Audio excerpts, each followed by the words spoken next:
welcome to another edition of Political Empire. I'm your host, Kim Pierceall with the Press Enterprise and PE.com. And today's edition is brought to you by the word quiet. First, we're going to talk about the Pechanga tribe being pretty quiet on the Quarry issue. And then we're going to talk about the unions being pretty quiet in the supervisor race in Riverside County. So first, quiet on the Quarry. The Pechanga tribe has been one of the most ardent opponents of the proposed Liberty Quarry project outside Temecula. They believe the project will destroy an area where they say the world began. But as a new version of the project heads closer to possible fast-track approval by Riverside County, the politically influential tribe isn't saying whether it will pursue legislation in Sacramento to kill the open-pit mine or not. A state bill to block the original mine proposal went nowhere, and the County Board of Supervisors ultimately rejected the project. In an email, Tribal Chairman Mark Baccaro said the tribe, which owns Pechanga Resort and Casino, will, quote, use every means at our disposal for as long as it takes to stop the desecration of our creation area, including litigation, legislation, and other actions, unquote. And now we're going to talk a little bit about unions laying low in the Riverside County supervisors race. Appearing in studio with us is Jeff Horseman, the expert on Riverside County activities. Jeff, how's it going today? Pretty good. How are you? Doing good.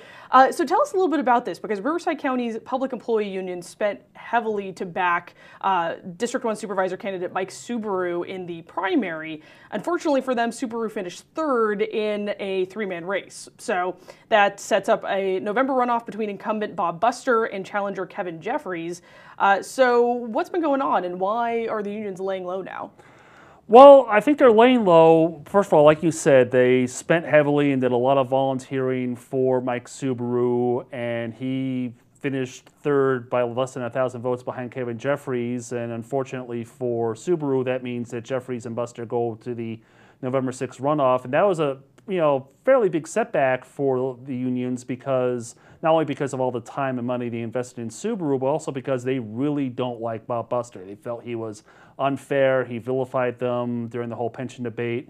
And so, yeah, they're just kind of, I've talked to them. They said they're just taking kind of a wait-and-see attitude, or they're focusing their energies on other places. The one exception is the Riverside County Deputy District Attorney Union has endorsed and has given money to Kevin Jeffries in this race. Now, is there any chance that getting closer to November, the unions are going to start entering the race, getting a little more active?